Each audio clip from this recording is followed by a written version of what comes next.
John is cool. He is the youth leader in his church. And since he's also an altar boy, there's no way he's ever going to miss any church program. Tim went to a theology school and came out top of his class, quite knowledgeable about the Hebrew culture and language. Now, John and Tim are Christians, right? Okay, wait a minute. What if I'm to tell you that John has a sexual relationship with Sophie and Tim is a drunkard, alongside the fact that he's also gay? You see, the fact is that church activities and religious degree don't make anybody a Christian. So what does it mean to be a Christian? From the biblical account in the book of Acts, the term originated in the city of Antioch with a multicultural group of people who had devoted themselves to the teachings of Jesus and to practicing what they were taught. People started noticing their lifestyles and concluded that their conduct is no different from Christ, and hence the name Christianus, the followers of the Anointed One. Now, if you are wondering why Jesus should be the standard to live by, there are various instructions from the scriptures that set out Jesus as the ideal personality who qualifies to be an example for all men. There was this time when the disciples of Jesus went with him to a mountain where he was radiating with glory, and they saw Moses and Elijah discussing with him. Excitedly, they desired to set up 3 tents, one for Jesus, one for Moses, and one for Elijah. But a voice spoke from heaven that the disciples should listen to Jesus, not Elijah or Moses. That's one. On various occasions, Jesus himself gave the people an invitation to learn from his life and follow him, with the assurance that those who follow him will find rest for their souls.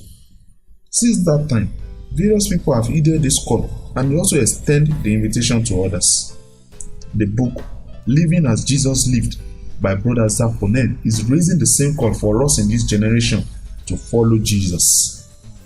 So, how do we live as Jesus lived in this age and time? Looking at the life of Jesus as recorded in the biblical gospel accounts will help us to see how he lived, and then we can decide to follow him in this our own time. Before his birth, he had the privilege of choosing the family to come through, and he chose a simple couple, a young woman engaged to a carpenter, not a prominent or wealthy or political home where he can have access to affluence and co. Rome was the center of attraction, ruling as a world power at that time. But Jesus chose the little town of Bethlehem, and then at his birth, the only place his parents would get was an animal shed. The King of Kings, born in an animal shed. That's humility at its fullest. The same principle can be seen in his life as an adult.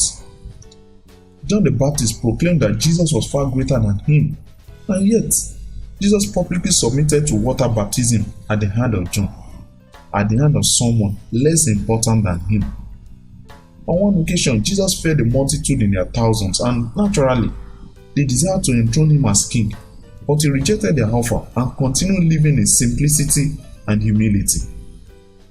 After a long journey in which he and his disciples had accumulated dust on the road, Jesus took a towel and washed the feet of all his disciples, even though he is the master of them all.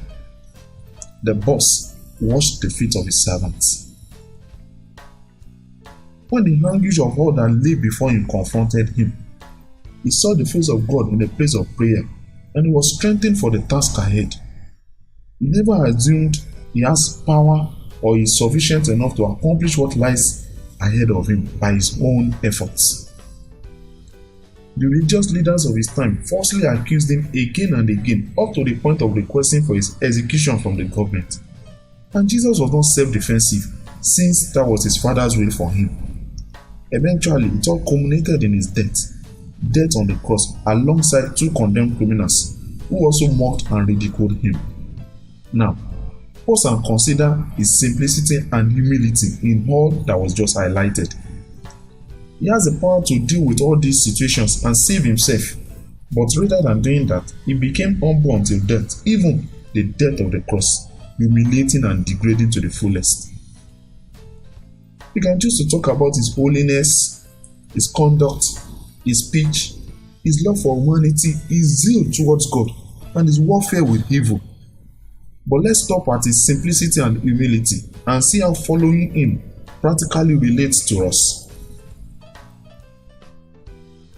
we will see that following him will amount to living as he lived in simplicity and humility, and not considering that one is too big to serve one's subordinate. And that will also amount to the fact that we need to depend on God to supply the necessary power to live by on a daily basis. Well, at this point, you may want to say, oh, good, I got that. I will live like that from now on. But then you discover that's not what you naturally want to do. And if you are wondering why, it's because that is human nature in play. If you take a look at the cat, just because a cat can occasionally swim does not make it a cold-blooded animal that can naturally thrive in the sea. Man have a natural inclination that is instinctual, and that's how you know how to live. The human nature can be carnal, soulish, or spiritual. With a carnal nature, you see the human vices displayed at its peak. The carnal nature cannot love God, it is hostile to other human beings, and it doesn't submit to any form of law and order. When you check the prison and the correctional homes, you see people who are carnal in nature. But then there is a soulish person, generally good, easygoing, quite civilized, and living at peace with everybody, while fully complying with the rules and regulations of the society and even of religion. Now, this is far better than the carnal person, and the vast majority of people are soulish. You only get to see the depravity of the soulish person when matters touch upon his convenience. Like Peter, the soulish person can never imagine that the boss, the master, should stoop so low as to serve the subordinates. Neither will he allow his master to die, talk less of dying a humiliating death such as the death on the cross. But the spiritual person is the one who follows Jesus in his attitude of denying self and submitting to the leading of the Holy Spirit in doing God's will. Such a person will not allow their will and emotion, which are the expressions of the soul, to rule their lives. And it is only in this self-denial and submission to God that you can be a spiritual person. You commune with God in a place of prayer to show that you have utmost dependency on Him and not on your soulish or natural powers. And you seek for divine instruction from the scriptures, which is an indication of the fact that you are depending on the wisdom from on high and not on your intellect. As you persist in dependency on God like this and in submission to His will, it will be people around you that will testify to the transformation of your life. Sometimes through persecution against you for being so different, or sometimes through an affirmation of your Christ-like attitude, and then you would have attained unto a measure of Christ-likeness and truly qualified to be called a Christian.